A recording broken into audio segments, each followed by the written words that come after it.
This is the Metal Queens podcast. I'm Steve Richards. On this episode of the MQP, that's right, it is Susie Major, front person, songwriter for Ragdolls, a tribute to Aerosmith, rising quickly through the tribute ranks. They've garnered the type of critical acclaim in the span of just a few years here. It takes most bands years to achieve. Delivering energetic and powerful performances, Ragdolls dig deep into the soul of America's greatest rock and roll band. And I'm happy to have Susie Major join me here on the Metal Queens podcast. Welcome. Thank you, Steve. So, Pleasure being with you today. thank you for being here. I know you started in local bands at the age of 16. So, what's your musical background? Let's see, Sid and Marty Croft. So that would be the Bugaloos, HR, musical theater. Mm. The time that I grew up, I don't know, you look a little younger than I do, that the time music was all over the place and it was fun and it was exciting and it was hook filled. So that really influenced me. And I thought either at a very young age, in fact, which this was not good news to my parents who were professionals. My mom was a nurse and dad was a doctor. I want to sing. That's it. I want to sing, whether it be in musical theater or rock, which I didn't get too much exposure to in my early years. I had to go to my friends to find that, but that's what I wanted to do. And I knew, and it's a tough thing to love so much, but there's nothing else in the world like being on a stage and showing your soul. There was a At least Warner Brothers executive by the name of Ben Sebastian. Who is Ben Sebastian, and what did he do for you? then let's see. I was playing in my first real serious band when I was living in Las Vegas. We moved there when I was 16, and stayed there until I was 16 and a half. Or no, I'm sorry, excuse me, 18 and a half when I came back here. But at that time, the brother of the lead guitar player, he had been shopping us around to, unbeknownst to me. And I don't recall the exact story, but he connected with Ben Sebastian at Warner Brothers and played him some recordings we did. And Ben was interested, and his parents had a movie production company, Sebastian Films. And I don't know if you're familiar with an old rock doc with AC/DC called Let There Be Rock. Oh, yeah. Yeah. You are. That's Hmm. their film. And then they did they did some terrible B films like Gator Bait and just that type of thing. And Ben, God, Ben was amazing. So Ben took myself and my band and flew us here from Vegas to LA and put us at the record plant Mm. when I was under 18, and my parents had to sign off on this and everything. It was the most amazing experience. There I saw Fleetwood Mac recording at that time. John Cougar Mellencamp, he was there with his band, and his bass player, I do remember kind of following me around. I remember I'm underage, saying, "I know you from someplace. I know you from some," and I'm like, I don't know. I didn't realize what he was trying to do. I met Rod Stewart and his wife Alana at the time. They were there. Um, it was amazing to be surrounded by this. And I had instilled in my mind, the faster you record, the better and the happier everyone around you will be. So I in fact recorded our 4 song demo.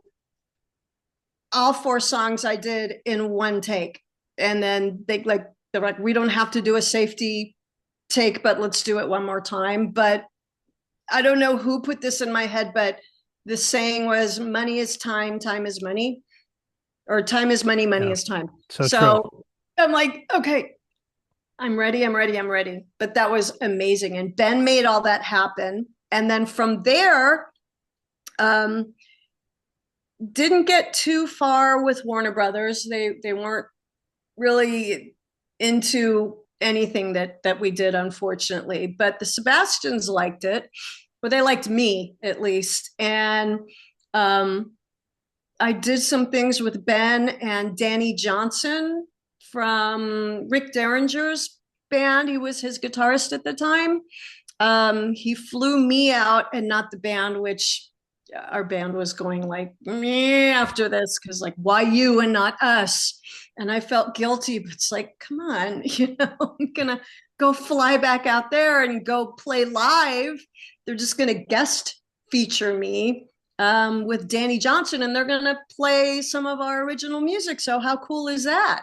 And nothing ever went too far with Ben and his parents. However, they were working on, when I was 18 and a half, they were working on a rock B horror film called Rocktober Blood. So what they did was take, to save money, take the 4-song demo, use that on the soundtrack for the movie. Did I get paid for that? No. No. No, I did not. But they also put me on one of the main songs called Rainbow Eyes. So I got to sing that. I didn't get paid for that either. I did make $500 training the lead female who was supposed to be a rock singer in Rocktober Blood to move on stage and lip sync and yeah, so I made a whole whopping $500. You also performed more recently on numerous songs for the Sci-Fi Channel phenom Yes. Sharknado. How did you get involved with that? Yes. My great friend Robbie Rist wrote or co-wrote all and produced all the music for Sharknado. And I was kind of his go-to rock singer. Another thing I never got paid for because I love what I do. And sometimes it's, it is a labor of love. So it was never about the money. So he would call me anytime. He's like, Susie would be good on this song. Let's put Susie on this song. And I mean, needless to say, it was a very low budget production. So yeah, it wasn't for the money, but so much fun. And those songs were they were specifically styled, and like that one sounds like AC/DC and this one sounds like AC/DC and and did the theme song which sounded like Saturday morning cartoon themes. So much fun. That's so much fun. So I'm grateful for that. So Susie, in 2019 you formed Ragdolls. What made you decide, you come to the original world, and we'll talk about that a little more in a couple of minutes here. What made you decide to start a tribute band, and why Aerosmith? Well, actually, it was during one of those sessions with Robbie. We were talking about, what do we do at this age? What's happening? How do you get back on stage? God, it would be nice to get paid once in a while. Yeah. So he started throwing around the tribute band thing, and I was not into it. But he slowly turned me around, and okay, I thought if I'm going to do this, I want to do something that hasn't been overdone, something a little more unique, something that sounds like I'm not going to lose my identity. So definitely not doing a heart band, because then I think people would, I try and sound more like Ann Wilson, Right. the Queen. And I'd always loved Aerosmith. I mean, that was the first hard rock band I got into as a youngster, 7th grade, in fact. And I knew I could cover the songs of Aerosmith, at least the higher range ones. And it was either that or Kansas, which would have been, And then I thought all female, yeah, a little gimmicky, but Hmm. it has to be so fantastic and so note for note spot on. So that's what I took on to do. And I'm so proud of what my girls have accomplished, how well they play together. It's not easy. It's improved their playing, because none of them come from the tribute scene either. And I hope more people listen to it and open their minds that, I mean, rock is very male dominated, and I see that and I understand that, and I feel the same way in a lot of aspects. But a lot of, if you closed your eyes and you heard Ragdolls, it'd be like being at a rock Aerosmith Yeah. concert, or so I've been told. No, it really is. Who Thank who are you. these ladies, and how did you meet them? Um, let's see. Well, the drummer who is with the leather jacket, that's Marissa Testa. She's no longer in the band, so it's a little older picture, but she's gone on to greener pastures, I guess. Um, Allie Handel, who's my Joe Perry, is next to her. And then there's me with the graying hair that I had to get rid of because I don't need a reminder. And then there's Masha McSorley with the upside down guitar. She's my music director and rhythm guitar player. And then Tara Ray is the bassist at the end. Our sweetheart that everyone asks, is she married? Is she married? Is she married? Is she married? Why are you asking me? Why don't you ask me if I'm married? No, it's always Tara, but fine. It's fine. It's fine. No, it's really fine. Now, and how did I meet them? When I put I'm one of those people that I worked in artist management for 25 years as the day-to-day manager. So I'm the one putting together the shows once the contract's on my table. I'm I'm a producer basically. So I called friends. I asked if they knew of any exceptional females, musicians. Um, in fact, now we do have a male drummer. At first, he was our sub, but Joe Travers. Do you know who Joe Travers is? That You name sounds a should. little familiar. Yes. Well, he's a Grammy Award winning drummer. He has toured with Duran Duran and Joe Satriani, just to name Mm. two. The Zappa brothers, he still plays with them. He's a very highly in demand artist, and he approached us and asked if he could be our drummer. I mean, someone Yeah. at that caliber, it Yeah. for about a year now, we still look at each other and go, how and why, because we're damn good. No, I'm not. I shouldn't say that, but why? I don't know why, You but should. You're proud of it. Yeah, you should. I'm so humbled by him. But I gotta say, he's changed the band for it's blows my mind. We sound better than we've ever sounded with him. But it changes that all female thing. So Hmm. it's like all female frontline, and I haven't really figured out how to word that quite yet. Because when we do have a sub for Joe, because he's always playing with people, um, I have female drummers come and sub. So I don't know, should I change it or not? But and now I lost what your question was. No, how you got together with these ladies, and Oh, did you ads. know? And now you have the So, new drummer, the male drummer, Joe Travers. Did the first time you played with them, did you know right away? well, the first it took.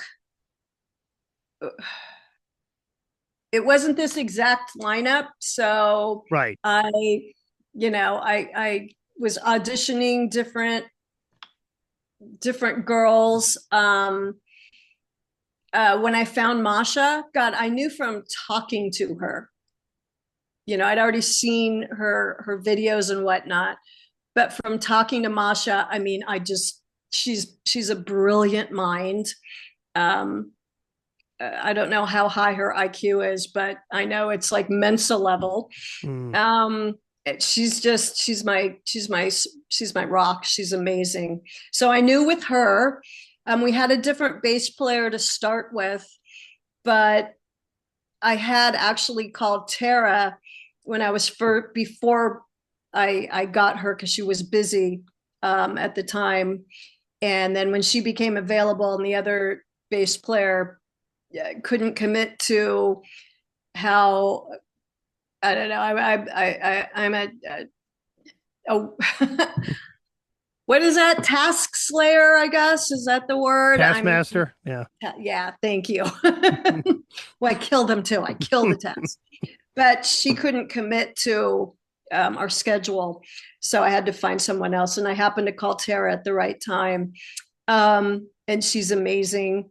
When I, yeah, when I found Allie, who's really, almost that's the toxic twin to the whole band. So her and I, it just worked.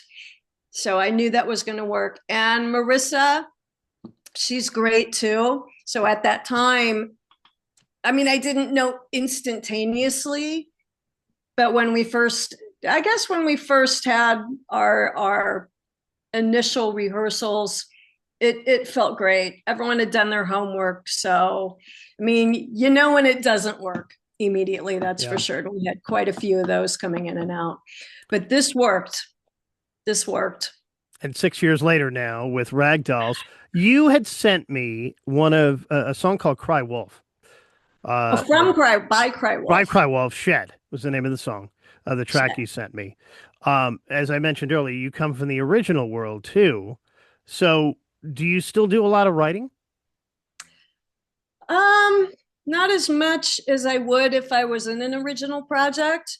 Um, I, when I do write, it usually was co-writing with the lead guitar player or another musical member. When I write myself, it's on piano, and I would never play piano on stage at my level, but for writing, I can get by until I have to record it, and then I spend more time going, oh f, oh f, oh f, because I'm making mistakes and I can't. I'm not immediately going where I want to go.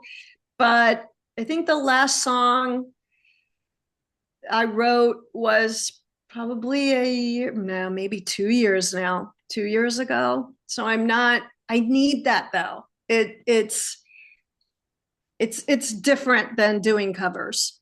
There's you have to, a painter has to paint. You Yeah. can't just say you're a painter. So I've been thinking about that a lot lately. In fact, like I get depressed if I'm not creating something. Mm, And that's something you don't get, doing covers or covering other people's material. Not that, and with a tribute, I mean, it's a very, and I correct people and I really have to stop that. But, when they call you a cover band as opposed to a tribute band, they're totally different things. yeah. A cover band can take creative liberties with when they play a song. It doesn't have to be note for note. It doesn't have to be the same melody. They can have fun with it. There's a little more openness to it. But with a tribute, in my opinion, you're playing a role, sort of like, oh, here, I got my dream, musical theater. I compare it to musical theater Yeah. because you're playing, someone else. And you want it to, at least I want it to be as exact as it can be. I mean, sans putting a strap on and or stuffing something down my pants because I can't be a man. Um, So is that allowed, or are you going to bleep that out? Is that No, that's disgusting? allowed. Sorry. But so I still keep my identity in a sense, and we all do because we're women and we can't be men. But yet it still sounds as I think put us up against any male Aerosmith tribute. I mean, I'm not, and I think You can we go toe to toe with them. yeah, if not their whole damn leg. Yes. But yet the tough part about certain industry people or their bookers, let's say, is when you're booking a tribute or they're booking a tribute, they have it in their mind that, women just don't rock as hard. Or if they're playing a male band, I want someone that is male. So that's been a bit of a struggle. Or there's the ones that have already had a local Aerosmith tribute, and they weren't very good. So they don't want to take a chance with any others because particularly Aerosmith is difficult, I think, Yeah. especially vocally. I mean, I don't know if you've heard any other Aerosmith tributes, but it's tough on the lead singer. Oh, it's very tough. Yeah. No, I You have. Yeah, know? it's really tough. Yeah. But until they see you perform, right? Then Exactly.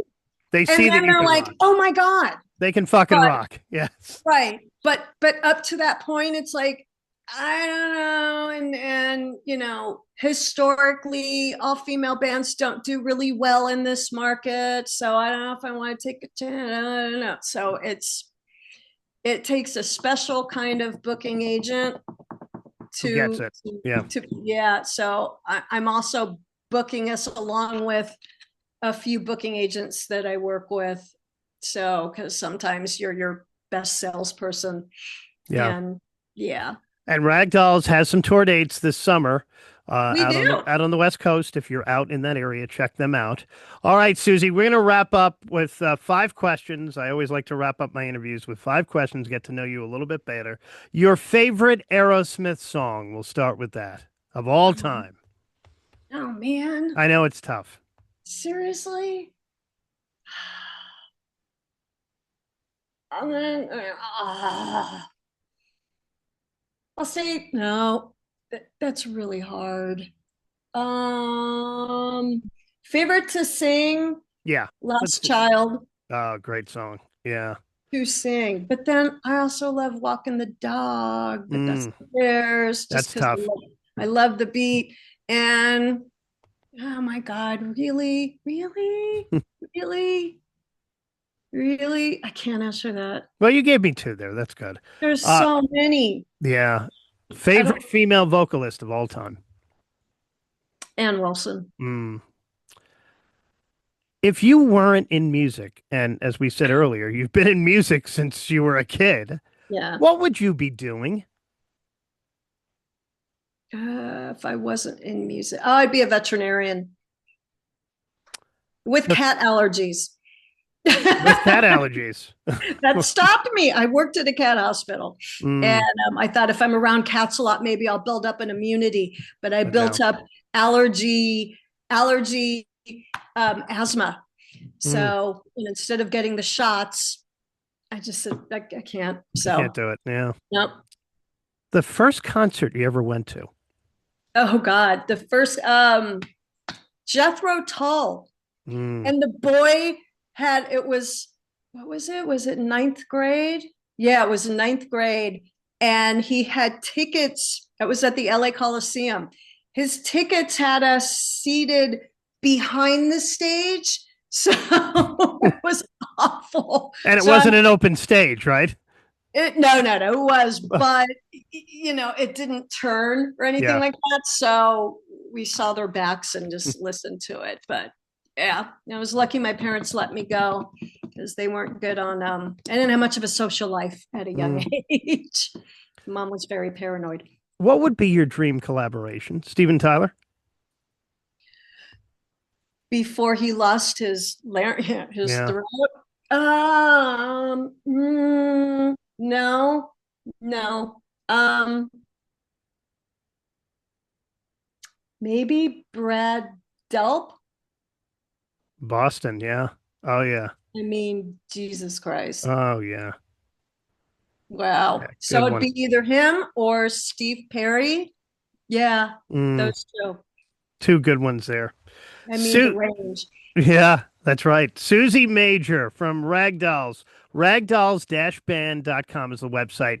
They got all info up there too on upcoming tour dates. Ragdolls Tribute Band on Instagram and Facebook too. Susie, thanks for joining me on the Metal Queens podcast. Oh, Steve, thank you so much. And all our tour dates are up there, and we're not just on the West Coast, we're coming to the Midwest too. Check them out. Rock on. Thank you. Rock on, my brother. Thank you, Take care. Susie. And Thanks. this is the Metal Queens podcast. I'm Steve Richards. Thanks for watching.